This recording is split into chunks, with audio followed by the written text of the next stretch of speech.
上个月的这个 GTC 大会，黄仁勋大概花了一半时间在 Vera Rubin 的发表上，在讲这个。那我们现在在投的这个Positron 就是我们领投，然后NVIDIA 跟Facebook、Mark Zuckerberg 他的家族基金会一起跟投这间公司，我觉得我们台湾未来蛮有爆发潜力的。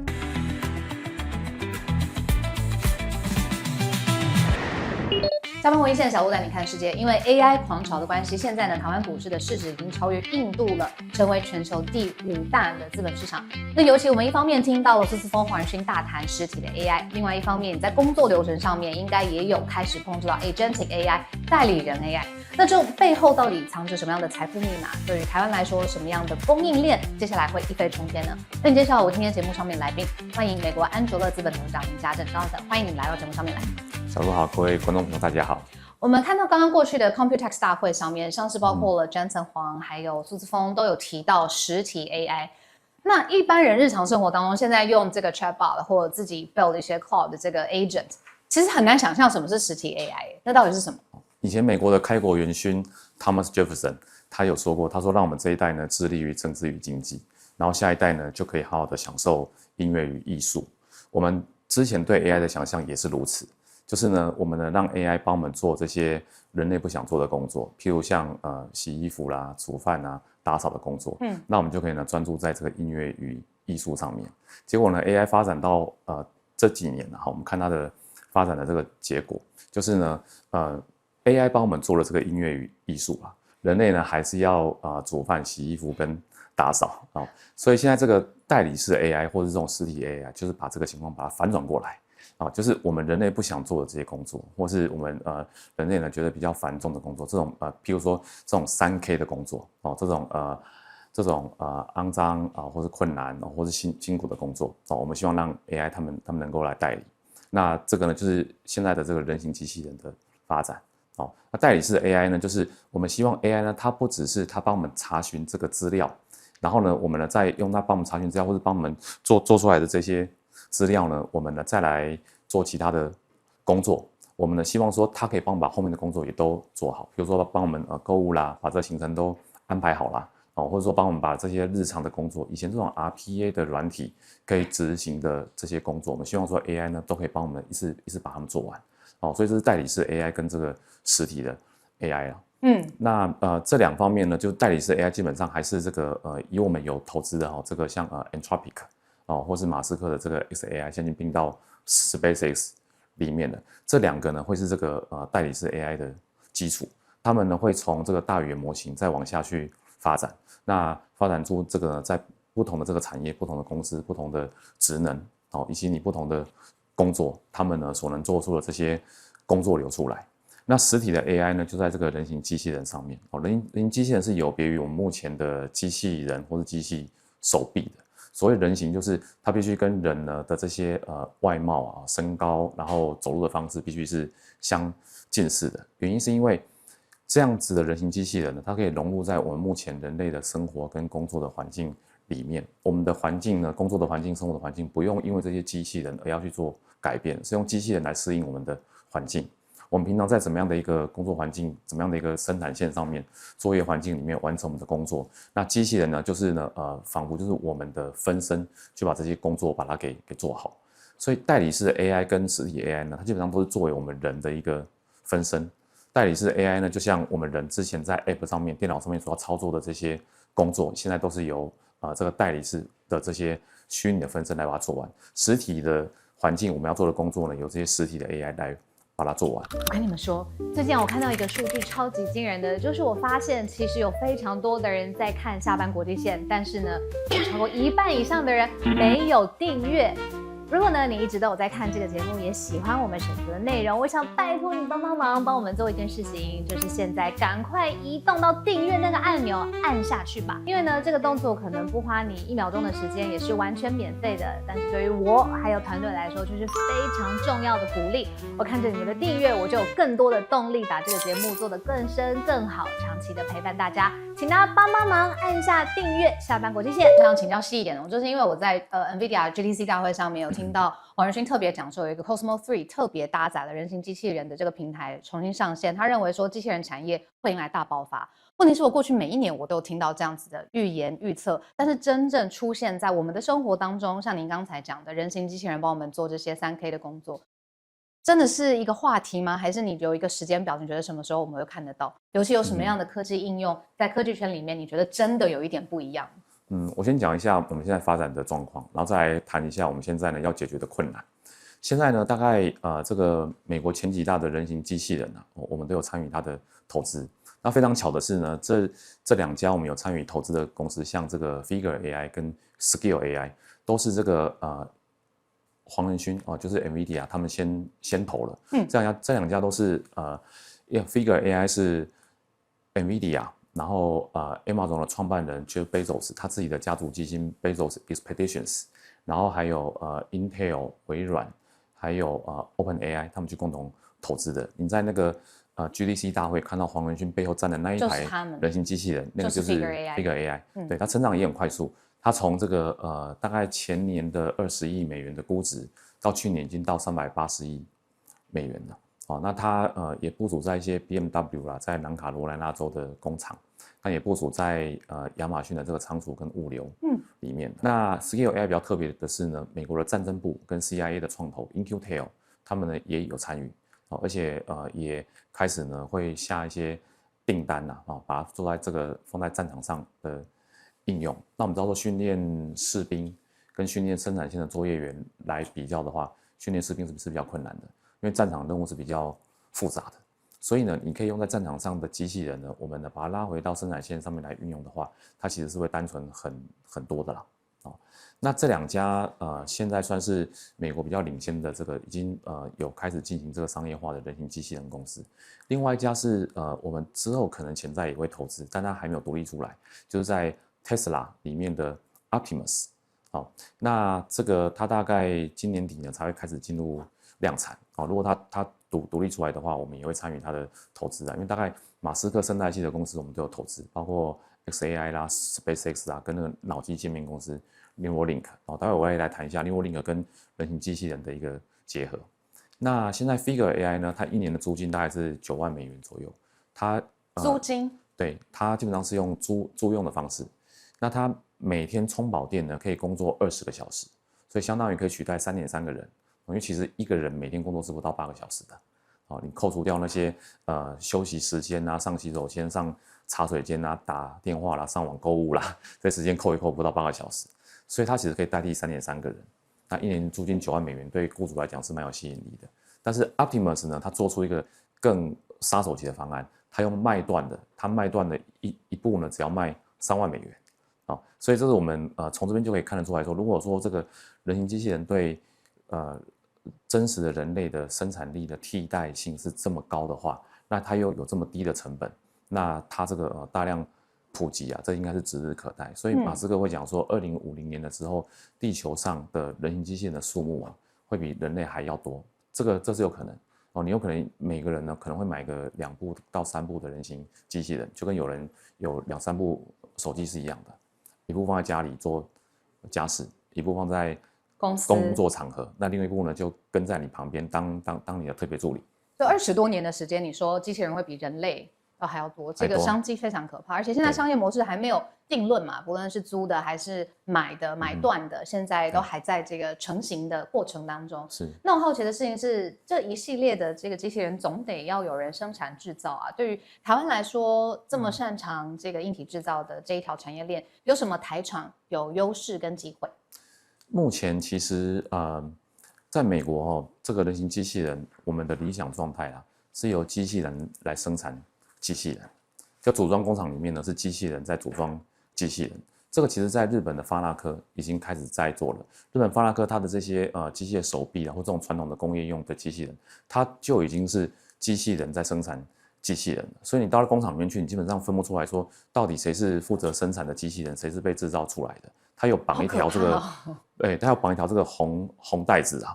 然后来区分说绑红带子的人就是这个机器人的妈妈，没有绑红带子的就是他正在生产的这个小孩。那 Figure AI 它的想法也是呢，机器人如果故障的话，它在工厂里面也是由机器人来维修它。所以基本上一个全机器人在运作的工厂基本上可能只要有一个一个自然人哦，在里面服务，在里面呢看管他们就可以了。您是说这个事情生产模式在日本已经成型了？日本但他不做的不是人形机器人，他做的是那种传统的这种机器人。你说比如说搬运的这些。对，人形机器人跟传统机器人呢有一个很大的一个差别，除了我刚刚讲它在这个人的形状上面跟人是一样的。那你生产线呢不用去这些硬体环境不用根据这个机器人来做调整，譬如说什么有些机器人它是用轮子在运作的嘛，所以你有楼梯的话它是没有办法的。人形机器人也就是呢，因为它的四肢跟人是一样的，所以呢它也可以上下楼梯，它的呢工作的高度呢跟我们人也是一样的，不用去改任何的硬体。但困难点呢，现在困难点就在于这个也是人形机器人跟传统机器人的差别。传统机器人它是你写好电脑程式之后，它就按照你电脑程式所设定的路径，它只能做固定的动作。但人形机器人呢，它是用它的视觉系统，类似像眼睛当然它视觉的感测器不一定在头部这边，头部这边会有，可能它的工作区域手部这边也都会有。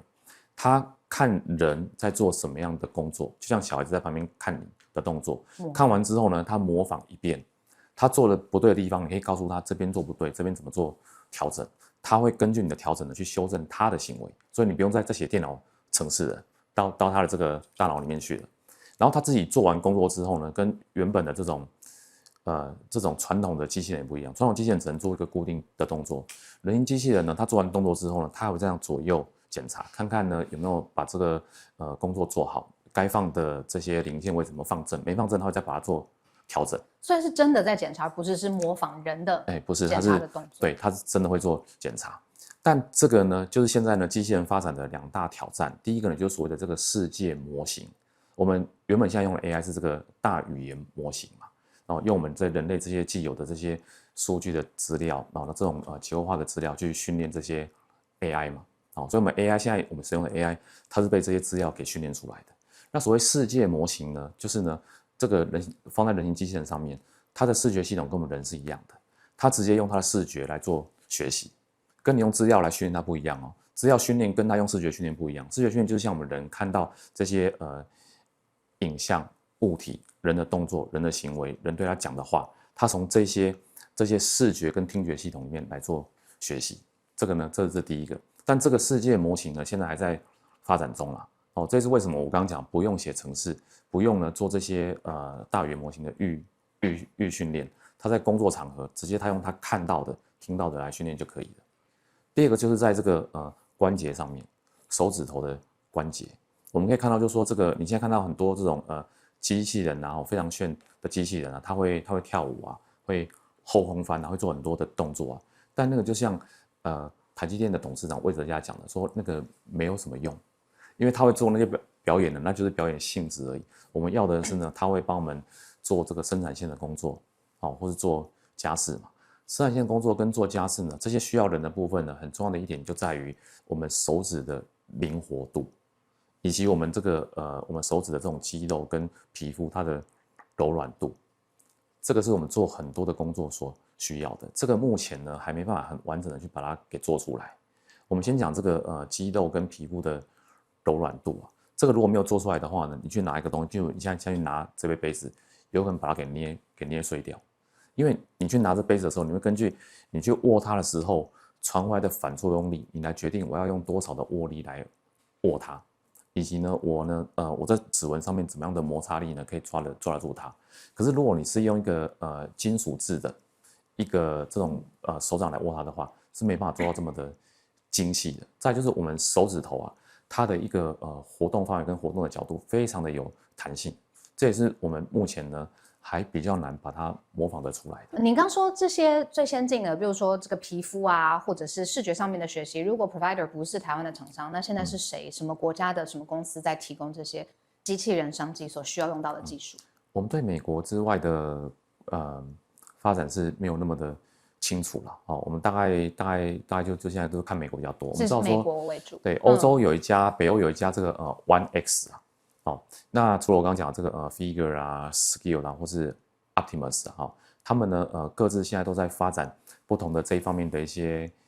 零组件。哦，他们自己研发自己的零组件了。对，他们主要是现在自己研发，以及找其他的这种协力厂商研发比较多。OK，我这一部分我在美国之外的话，倒还没有看过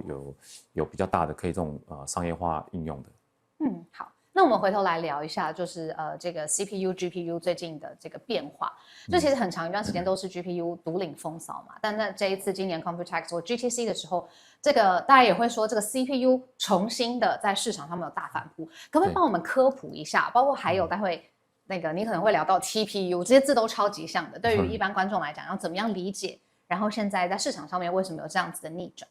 对，传统的 CPU 啊，就是因为它要用来这个训练我们这些AI 的资料啊哈，当然他们的这个训练的这个负担是比较大的，所以传统 CPU 是没有办法承担得起，所以才会有这种专门用来做这种AI 训练或是推论的晶片啊。哦，包括就是大概就是几个主要，第一个就是这种图形处理器，就是 GPU 啊，另外就是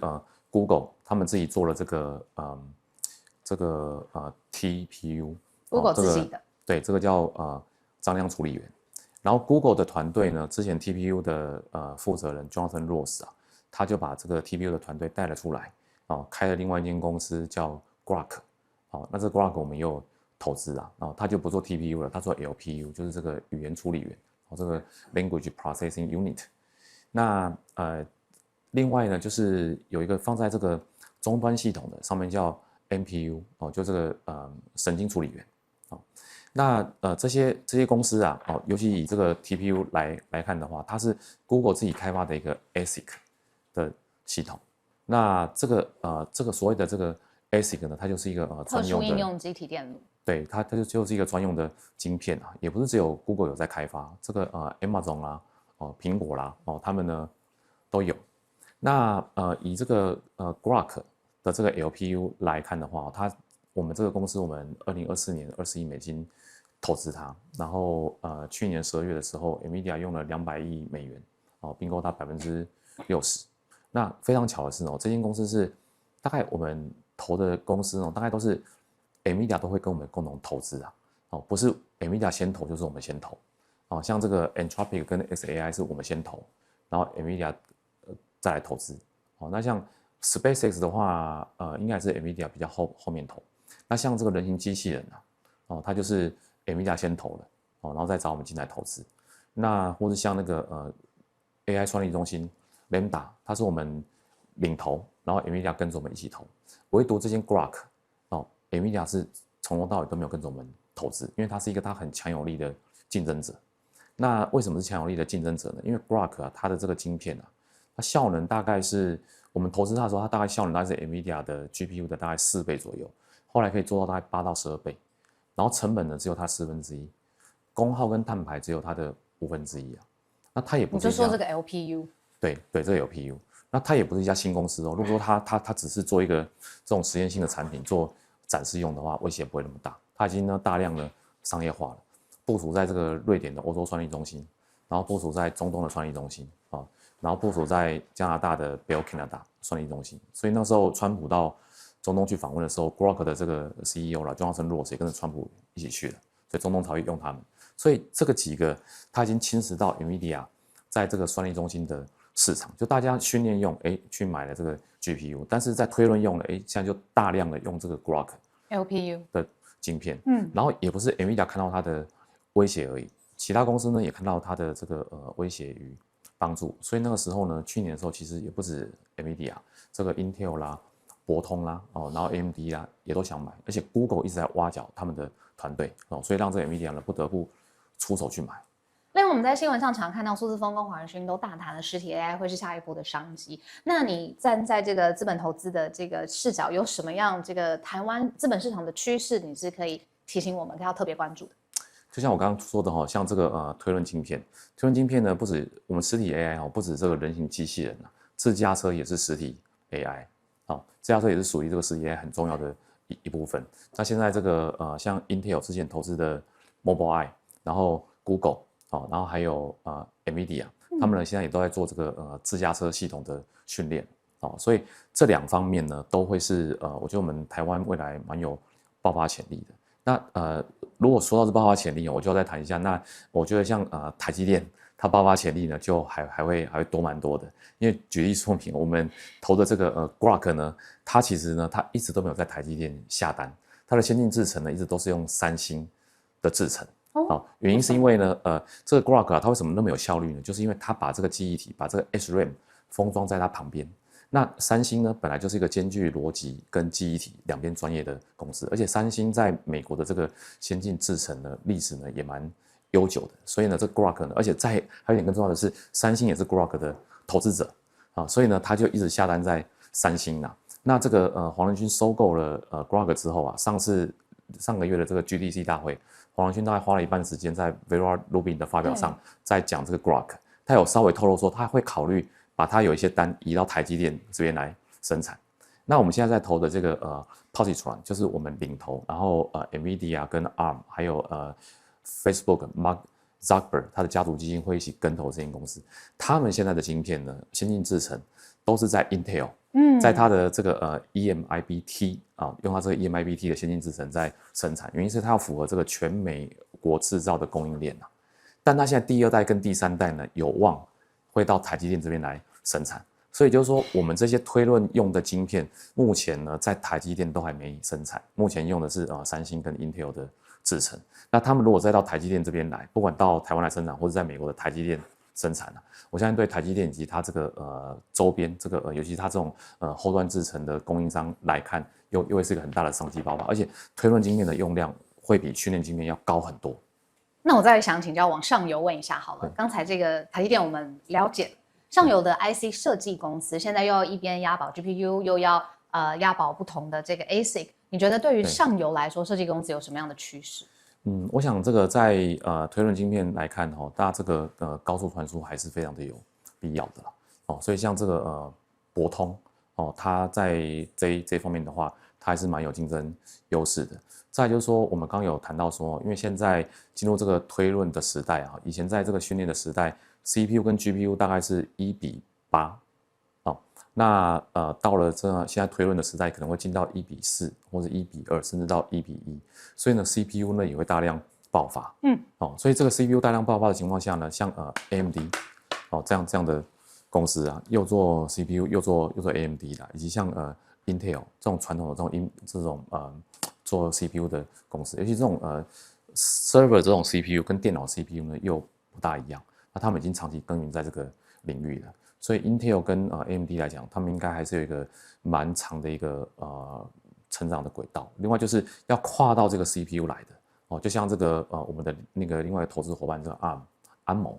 安谋他现在投了我们这个 Positron， 也是因为他要开始呢做这个server CPU 的平台，所以他们的那个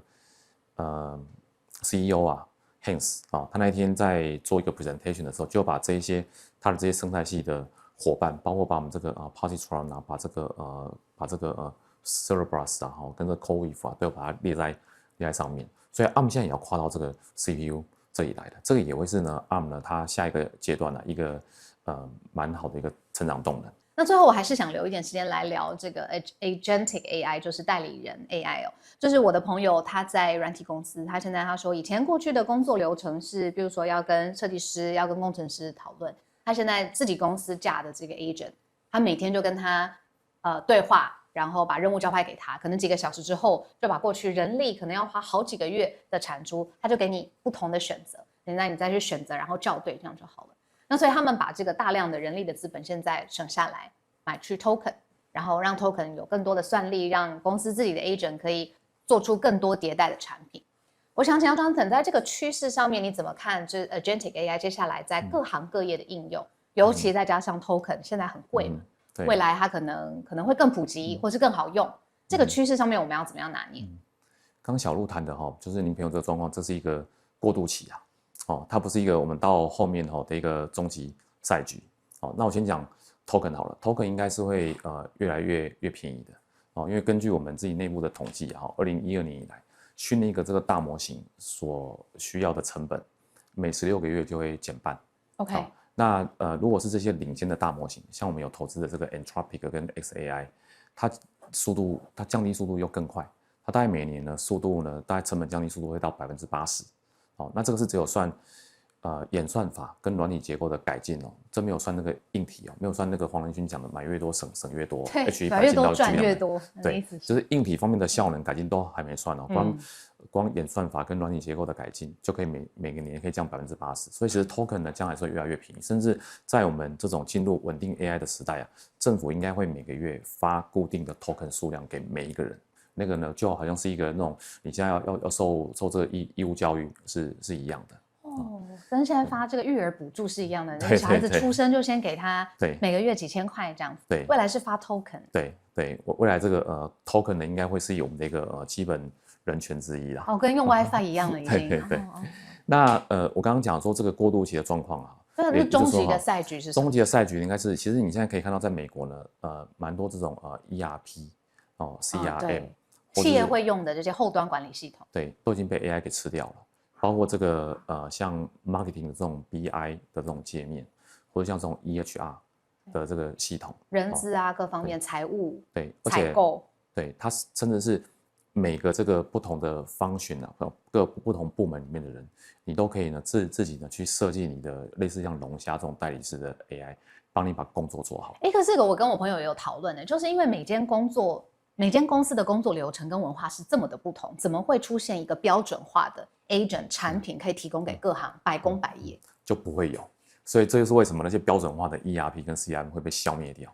因为你每个人呢，你经过一些简单训练之后，你就可以呢，简单的做出你的这个agentic AI 出来做你的工作。所以公司不需要再去定一整套制式的系统给全公司来使用，然后呢，让公司花这么长的导入期，大家配合它，不用。你的工作需要什么样的这种工作流，你就把你的这个 agentic AI 把它训练好，让它去做就好了。所以这是我刚刚说的过渡期的时候呢，可能这些大量的套装软体还会有使用的价值，但是到中级的话它不会有。第二个是呢，这对 Cloud 来讲是好事还是坏事？对你说对这个像大语言模型，当然是好事啊，因为这些 agentic AI 都在大语言模型上面去 build up 出来的。第二个呢，就是呢，我们呢现在所谓的这些 app， 我们现在手机上看到这些 app 可能也不复存在。因为你现在的这些工作大家都要 AI 去执行啦，它帮你订餐厅啦、订航班啦，帮你叫车啦、订外卖啦，你现在是要人自己去订，你将来是跟 AI 讲你要的终极结果就好，是 AI 去订它，所以这些 App 都不需要再存在了 ，AI 呢直接连到呢这些商家里面去就好了。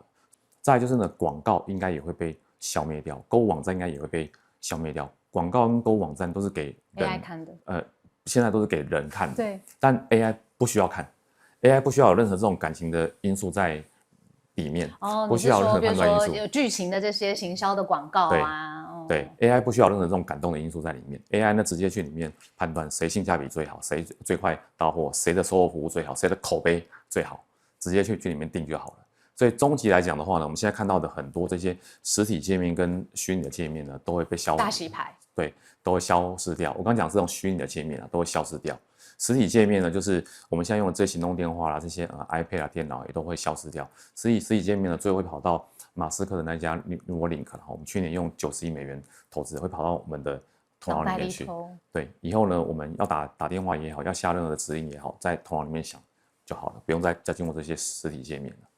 这个未来的蓝图多久会来到？你刚刚给我一个很具体的嘛，2050年。这个人跟机器人的比例，机器人会超过人类。那你刚刚讲的那个画面多久会来到？现在 Neuralink 呢，我们去看它现在使用的结果啊，马斯克把最难的先做了，就是让这些四肢瘫痪的人，现在呢可以再重新行动，然后让那个coma 非常久的人，就这个植物人20-20年植物人的人，他现在装了晶片之后，可以再用文字跟他的家人啊，跟外界做沟通。他把最难的已经先做好了，然后来让你看说，所以正常人去装它的话。不会有问题。第一个不会有问题，第二个呢，它这种呢装在这个去修复这个受损的脑干跟脑部都有这么大的功能，那你这个正常装在这个人的脑里面，你要记忆体外包，你要算力外包也不会是问题。所以有一个时间表吗？时间表要看第一个就是FDA 是不是能够核准在正常人身上来使用。第二个就是它那一部这个装晶片的机器要大量普及才可以。那个机器我们也有去看过了，它装晶片大概只要20几分钟，就跟你们带你们家的狗跟猫去打晶片是一样的。感觉从Jonathan口中讲起来很超现实的东西，但是现在又感觉已经很靠近我们的日常生活了。今天呢，我们从实体 AI 开始讲起，这个苏姿丰、黄仁勋他们口中讲的下一波的重大的浪潮，开始讲到了机器人、智慧城市，然后从公司甚至我们的家庭的另外一个帮手，都持续的在讲到现在时代的变化。那这一代的变化当中呢，有没有实体 AI 里面的实体核心？到底谁会是这个下一波重要的金鸡母？希望在节目上面还可以有机会请到Jonathan回来跟我们分享你观察到第一线趋势。没问题。那我们因为时间的关系，节目就到这边告一段落。我们下班国际线下回再见，拜拜。